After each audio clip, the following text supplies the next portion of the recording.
I certainly can identify with anybody in this room in many ways. Yeah.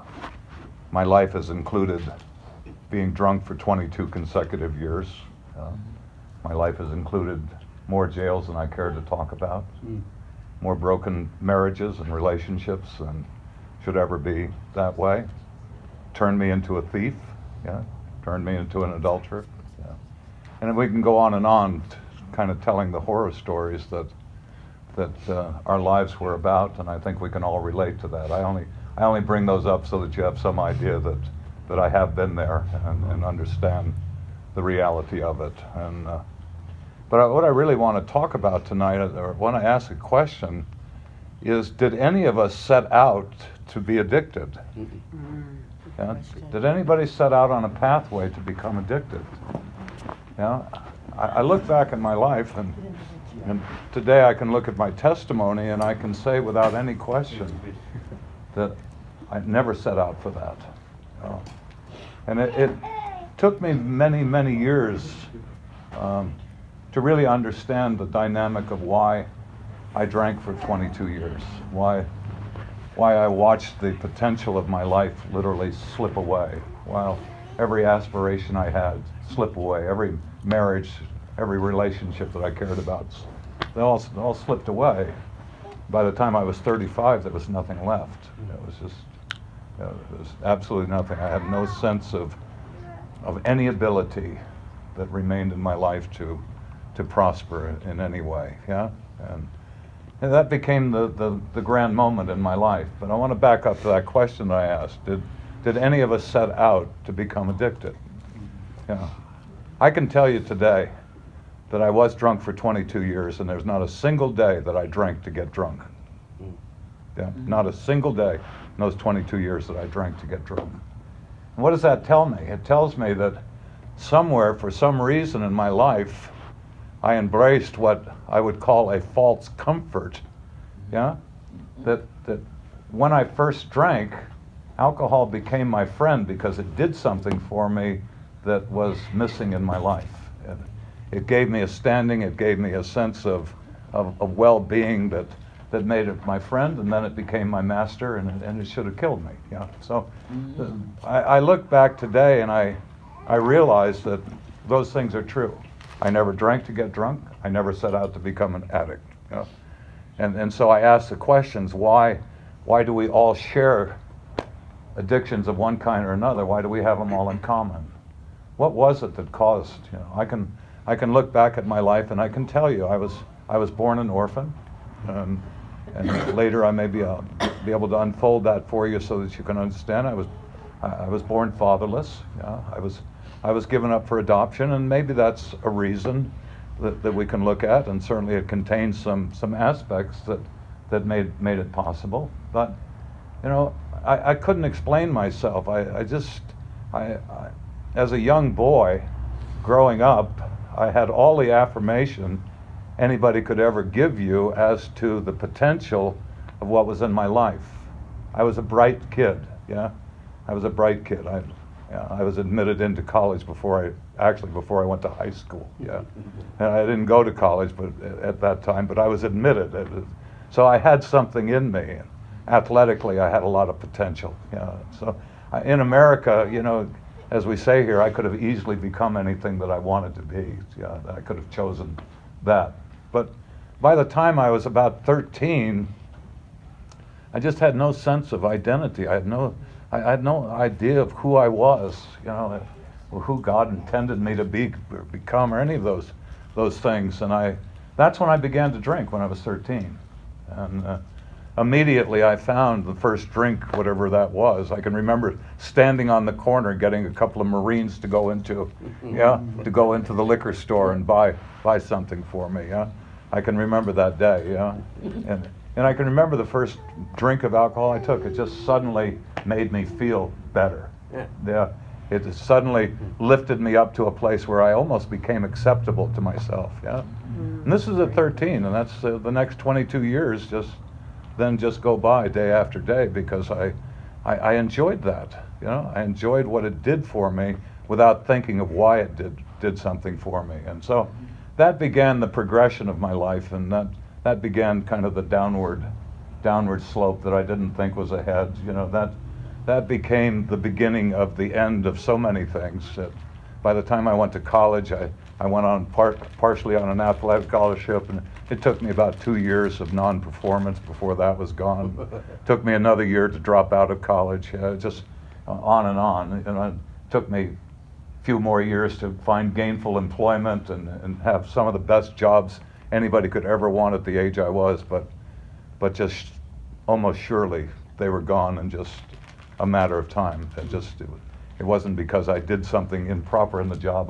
My life was deteriorating, and it went way, way down. I mean, it's like many of you here, it went down as far as it could without me probably dying, and all that time, you know, I'm sure that I was like you. I justified all of it for so long, but then I came to a place where I was looking at it in the face to face, and I knew that I was really in trouble, and I began to seek. Actually, I began to look for solutions. Yeah, I was in AA a long time ago. Yeah, yeah. I went to the alcohol treatment center that I actually, where the story kind of ends and begins. I went and talked to the manager of that, and I tried many different things, and for a moment I got better, and then I got worse. Yeah, that's your experience? Yeah. For a moment I got better. For a moment I became acceptable to people that just said, if you'll just change, you know, then we will accept you, we'll receive you. And so then it finally came to a really ugly end. I abandoned my wife and took off. Somehow I ended up in Mexico. I don't know how I got out of there. I should have either died or been in jail in Mexico, I think, to this day, kind of thing. And I had some strange experiences happening in my life that I had no explanation for. It just prior to that time, one day I was coming back from Fresno, California, back to where we lived over on the coast. And I was drunk early in the morning. I'd been drinking, and I fell asleep, and I crashed head on into a telephone pole. Just, yeah. And the interesting part of this was not the telephone pole or the accident. It was that I had an old Smith Corona electric typewriter in the back seat, right behind the driver's seat. Yeah. And when they came and revived me after this accident, the typewriter had gone through the windshield out in front of the car, and I was totally untouched. It went right through the driver's seat and out. And I remember my wife coming to kind of retrieve me, and I made the statement. It just seems like there was something in the car, someone in the car. I just had this sense that it was bigger than the moment. But are you with me? I remember coming through the border at Tijuana, coming back from Mexico. I had open containers in the car. I was drunk. It was sometime in the middle of the day. They asked me to pull over, past the gate and then over into the place. I cannot explain to you. They did not stop me. They did not arrest me. They sent me on my way. Yeah, and I got back to San Diego, and the story will go quickly now. I got back to San Diego. I was hallucinating badly, yeah. I was bleeding internally, and for the first time I was really afraid I was going to die, yeah. And then it was July 4th, 1977, and I began to get on the telephone trying to find help, yeah. And everything was closed, including AA, yeah, including AA. I called them. I was so desperate in that moment, I called the sheriff's department because I'd been in the San Diego jail before, and I knew that there was a detox connected to it. So even though I feared the vehicle I was driving because the payments were overdue, I didn't know if it had been reported stolen or something, but I was willing to go to jail if that was necessary to find help. They'd torn the detox down. They were building something something new. So I finally got in touch with a man connected to AA. I don't remember what subgroup he kind of oversaw, kind of like Al-Anon or something like that. And he said, if you know how to find me, I'll help you. All I wanted to do was get into a hospital. I wanted to get some treatment, and I knew where it was. I went to school in San Diego, so I knew basically where he was. I went and found him. we talked for a while, and he said to me, get in the car, I'll take you to the hospital. I'll provide whatever they need to get you admitted. And there we were driving down one of the streets in San Diego, and all of a sudden, I looked at this man and I said, turn the car around. I'm going to go home and be responsible for my life. And he looked at me like I just fell right out of a tree. But if we look for references, biblical references, we find Romans 2:4 would say it's the loving kindness of God that leads us to repentance. And repentance is all about turning around. It's that place that you come to where you're willing to turn around. I didn't know I was being assisted in my repentance, but that was the beginning of what unfolded. I went home, I went back to the hotel or motel that I was staying at. I called my wife, who I had abandoned. She'd been put out of the house that we had. She was staying with her pastor. She'd been born again a year before then. She was staying with her pastor and his wife, and I said, I'm coming home. She had no reason to receive me in any way. But I told her I was coming home to be responsible, and I'm sure on the other end of the phone she went, yeah, right. Yeah. But you know what? It's probably the only words I ever spoke that I kept in that season and time. And I found this drive from San Diego to San Luis Obispo. Took me 3 days to do that drive. Wow. I was so paranoid that I just had to pick times that I felt safe on the roads to. I knew my way, but that I just had to pick times that I felt safe. And it took me 3 days, and when I got home, she said, what are you going to do? And I said, I need treatment. I'm bleeding internally. And so I went to the hospital. And 2 days later, I woke up. 2 days later, I woke up sober for the first time in 22 years. Wow. Completely disoriented. But it had my motor skills didn't work. If I tried to speak, I just stuttered. It was just, it was kind of crazy. But while I was in that hospital, she came, and I don't remember who else came, but somebody came to visit me. He asked me what I was going to do when I got done in the hospital. I said, I'm going right up this hill up there. I can still remember the man's name that was the manager of that detox. I said, I'm going to go up there, and I'm going to get some help. And I literally walked out of the hospital up there. People looked at me. They said, why are you here? I said, I've come. I need help. And they looked at me like I was crazy, because most people that go in there are brought in by the police or the sheriff or or the court or somebody. That's why they're there. And they admitted me, and that began a wonderful time in my life. And as the days went on, things began to happen, and the pastor that had taken my wife in inquired through her as to whether he could come and visit. And he came to visit me with a man from a recovery center up here in Palmdale. I don't know his last name. His name was Colin, first name. And they came and they visited with me, and they spoke, and they kind of gave me the blah blahs from the book, you know what I'm talking about. And I didn't understand a word they were saying. Not a word. But when God's working in your life, things happen in very unusual ways. And so they left, and by the time my wife came that night, I knew that Colin had to leave, come back here. And I said, I need to see that man again before he leaves town. And so the next day they came, and they began to do this stuff again. I can only remember one sentence that they spoke to me that I remembered, and it was him that said, he said, Boyd, the reason your life is the way it is because it's separate from God. And I never forgot that statement, because that was absolutely right. And when we look for answers, that's where the answer begins. But while they were doing this blah blahs that I talk about, while they were preaching the gospel, if that's a better term for it, I had an experience right there in the patio of this detox. It may sound a little off the wall to you, but Jesus appeared to me. And when I looked into his eyes, I saw the unconditional love of God for me. And when I saw that, I knew that I had found what I didn't know how to look for. And I saw the hands that invited me. And I didn't know what to do. I was just covered in the warmth of what I could describe now as just covered in the warmth of his love for me. And hope was in my heart, I remember sitting there in this second of time that was going on. I remember thinking, if I just knew how to respond to this, I think everything in my life could change. Yeah.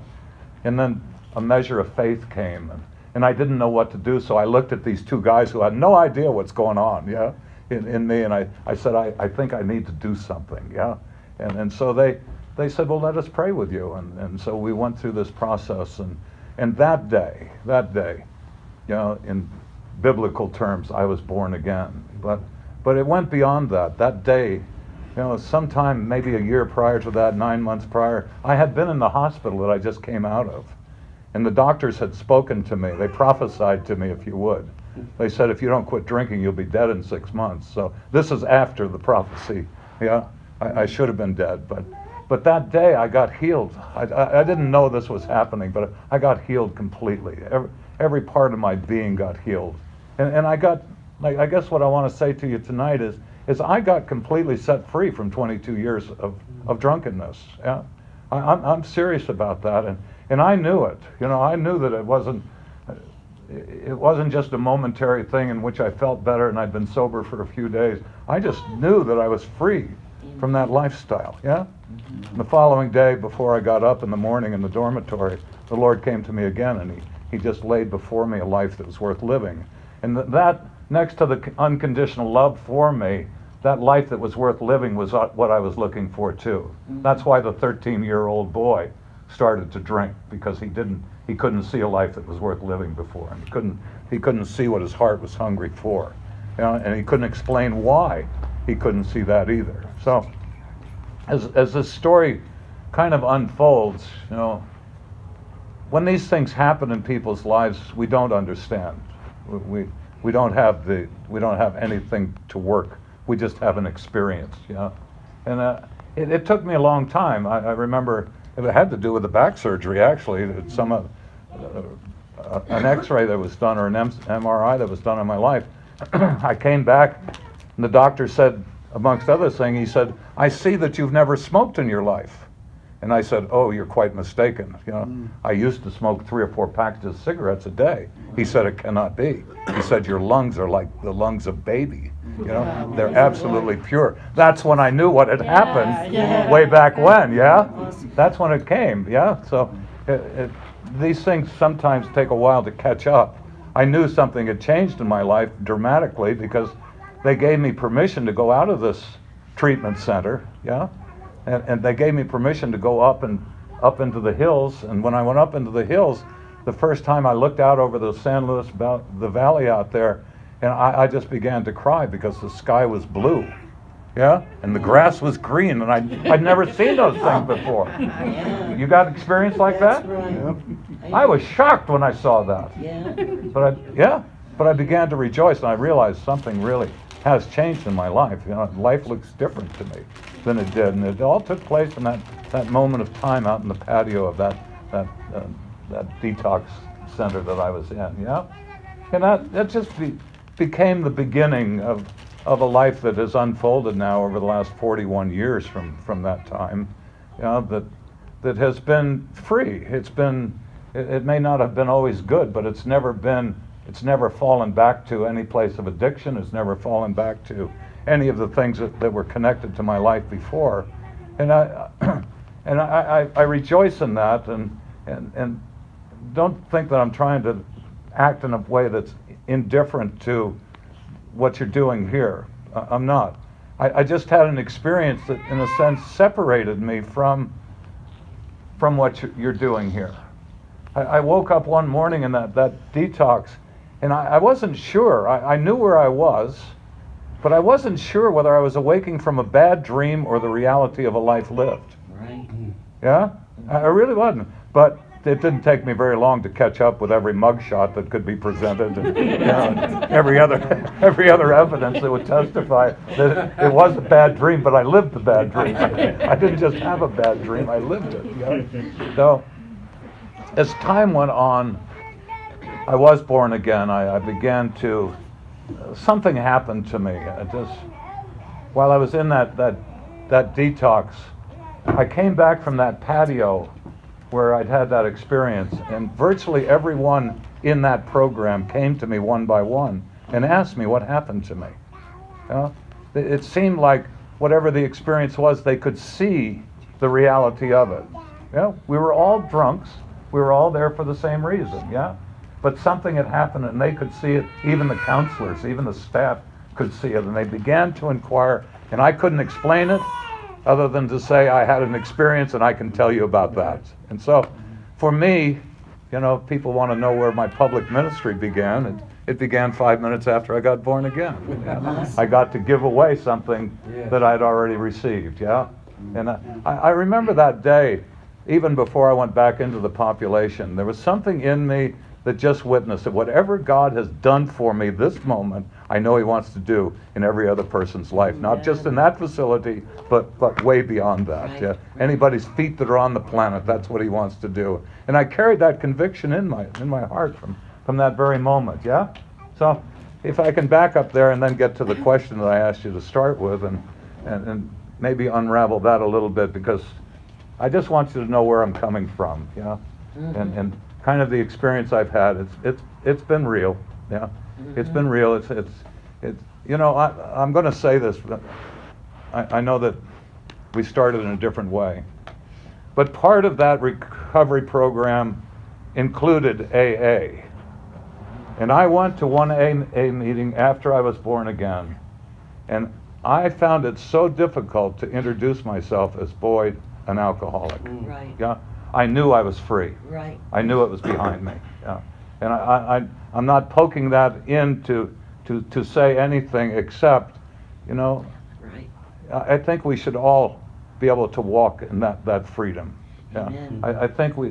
I think we should all at some point be able to shed that identity that keeps dragging us back to the past that we lived and places in memory of that. Yeah? You with what I'm saying? Exactly. I'm not opposed to what AA represents or how it goes about its business or any of those things, or especially the 12-step program. That's a healthy, I listened to, I haven't heard those for years, Red, but that's a healthy pathway to walk on, yeah, for anybody. But there's a place that in my own life I discovered that's beyond that, that's beyond that, and that's the place that I want to invite people to. Yeah? As the years went by, I got born again, 1977. And I didn't realize it, but for the next 13 years, I would have never been able to do what I've done in this building over the weekend. I might have had all the words, I might have had everything to go together, but I was carrying something still in my life that would have made me minister to people for their acceptance rather than to minister to them out of the freedom that I enjoy today. And I didn't know that was going on. I had no idea that. I had no idea that I had, over 50 years, had literally constructed a life that defended itself against pain in my life being touched. And at this point, I am born again, maybe 13 years or so. And one day, I was up on the Pali Highway in Hawaii, walking in the morning, praying. Yeah, I went up there every day. I went up from where I worked and lived up. I'd go up in the Nuuanu Valley, back down. And I came down underneath the banyan tree they would know where I'm talking about, Queen Emma's summer house. And as I was coming under that banyan tree that's just loaded with birds, it's the most dangerous place on the highway to walk, yeah? Inevitably, if you stick around very long, you're gonna get a little deposit from somewhere. And I was coming down and I felt like the Spirit of God was saying to me, son, there's two people you need to forgive. And at that time in my life, I lived a life of forgiveness. I just, that's amongst the 12 steps in here. I mean, I was committed to not allowing an offense to rest upon me, that I'd received forgiveness and I just wanted to give it away wherever it was. And so I questioned. I almost argued, yeah? Because of the life that I was living, I couldn't understand who I'd left out of the manner in which I lived. So I inquired. I said, I'm willing, I'm willing if you just will show me who. And he said, it's two people that you have no name and no faces to go with. It's your parents, yeah. It's your mother and your father. And I stopped under there and I said, okay. Yeah, I hadn't given that any thought at all within my, my daily life. And I said, okay, if you're going to have to help me because I don't even know what to forgive them for, yeah. I'm willing, but I don't know what to forgive. And so he said, let's start with your father. And I said, okay. He said, you need to forgive him for his irresponsibility. Yeah? You need to forgive him for rejecting you and abandoning you. And so I did that. There's no bells and whistles going off. I'm just doing what I'm being instructed to do. Then I went on to my mother, and it was the same thing. It was rejection and abandonment. And then he said something really strange to me. He said, forgive her for never taking you to her breast. That, as a man, I would have never, in 1,000 years in America, never thought of anything like that. Right. Yeah? And I began to inquire as to why, and he said, she denied you a place of intimacy. Yeah? She denied you a place of intimacy that ultimately would turn into a place of intimacy with me. Yeah? And, yeah? Yeah. Yes. And so I went through this process, and while I'm going through it, I'm not feeling anything. The following weekend, I had a place of ministry. I went out. It was an anniversary, a celebration of a 5th year or something, a place that I'd been several times. And I had to work through the week, and so I couldn't get away until the weekend. The thing was going on during the week. And every time I'd get a call, people would tell me what's happening there, and something in me didn't witness to it, you know. And I was concerned about that because something was being constructed in me to speak. And I went over there, and the pastor picked me up and began to tell me exactly what was happening. And the Lord spoke to me, and he said, it's not as it seems, son. And I went to the meeting that night, and people were having a good time, dancing all over the floor and yelling and shouting, and just exactly what they were telling me. I found myself leaning against a pole, yeah. I wasn't singing, I wasn't dancing, I was just leaning against it. I was perfectly comfortable doing what I was doing, yeah, just kind of hanging on, like an old drunk hanging onto a pole. so I didn't fall down. And the face of the Lord appeared to me, and as I looked into his face, I saw a tear coming down his left eye, out of his left eye, and I knew then it wasn't as it seemed, yeah? And then they called me to speak, and I had to make a decision. Yeah, I didn't realize it. Yeah, I had to make a decision. Was I going to go on in the manner in which I had, which was based on my need for acceptance from the people, or was I free to speak what the Lord had given me? And I found myself free to speak for the first time. Hallelujah. Yeah, at age 50, yeah? Wow. At age 50. And when I went to speak, the entire time I spoke, there were tears that came out of my left eye. Yeah. Wow. Yes. I'm saying all of that to say this. I never knew that I was rejected. I never knew that I was abandoned. I never knew that I was adopted until I was about 17 years old. Yeah?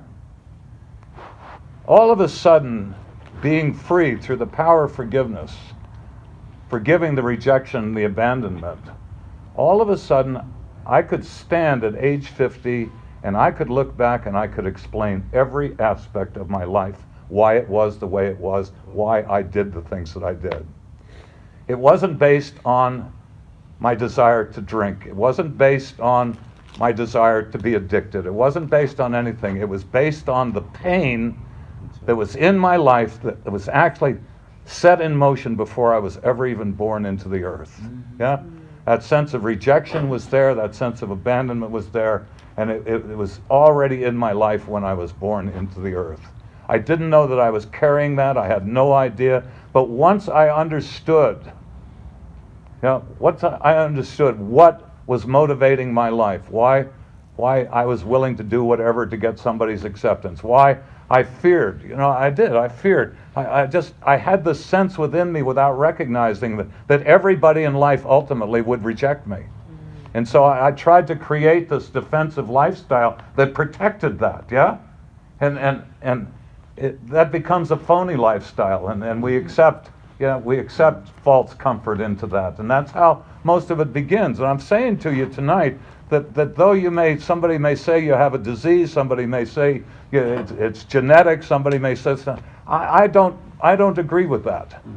I don't agree with it. I think that we get addicted because we serve the pain that's within us. Amen. And we can't distinguish it. We don't know how to get rid of it, and so we feed it with false comfort. Right. Yeah? Amen. And if nothing else, my life serves as a testimony of the love of God that comes to deliver us, to separate us from that and bring healing to the pain that motivates the behaviors that we develop, the habits that we develop. Yeah? You kind of get what I'm saying? Yes. Now, so over the years now, as I've walked forward, I've discovered that basically human behavior is not regulated by a sense of rightness. It's regulated by pain. It's regulated by fear. It's regulated by things that we don't think about, the things that we can't explain. We just do them. Yeah? Are you with me? We just do them. And then we end up in places where we get, I went from friendship to master to theoretically want something that should have killed me. Never along that pathway did I ever think that there was something wrong with me. Yeah? Never did I ever think through, why did I do that? And I told Brenda this story this morning. I'm going to tell it to you so that you understand the life that I'm talking about. When I was a teenager, I developed a wart on this little toe. Yeah? And it kept growing. But as it kept growing, a callus began to develop around it to protect it. Yeah? Wow. Yeah. Can you see the image of it? Mm-hmm. Yeah. And I came to the place where I literally couldn't get my foot in a shoe because the callus that was protecting the wart had grown so much. I remember telling my dad,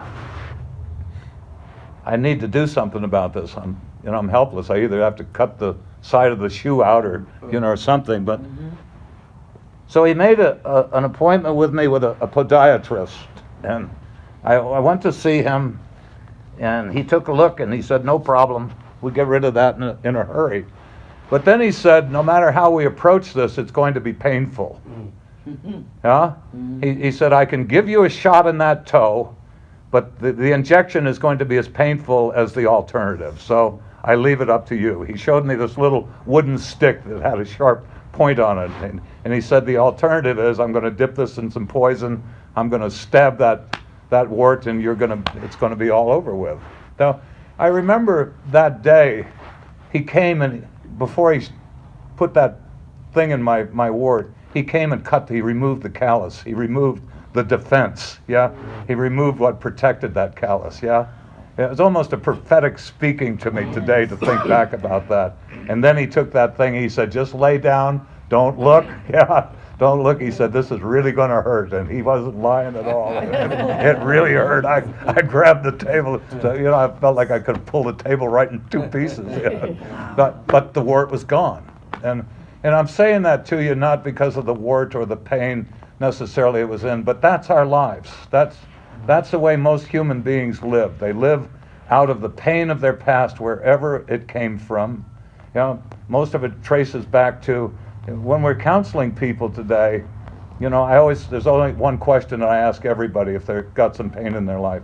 I ask them to tell me about their father. Yeah. Right. Tell me about your father, because 90% of the cases that we deal with, we find that early on in childhood, most of the pain comes from the family relationship and especially from the father. So most of us carry that because to some degree, maybe not as much as I did, but we carry it, and we build these defensive systems around us, and we go on. You know how it is, don't you? You walk down the street, and somebody that offended you comes the other way, and because you don't want to get close to them, because you'll feel the pain, you walk a block down, a block up, and a block up here just to avoid the contact with them. Yeah? And I think we all understand that, yeah? Yep. That's why you drank. That's why you did drugs. That's why you did something.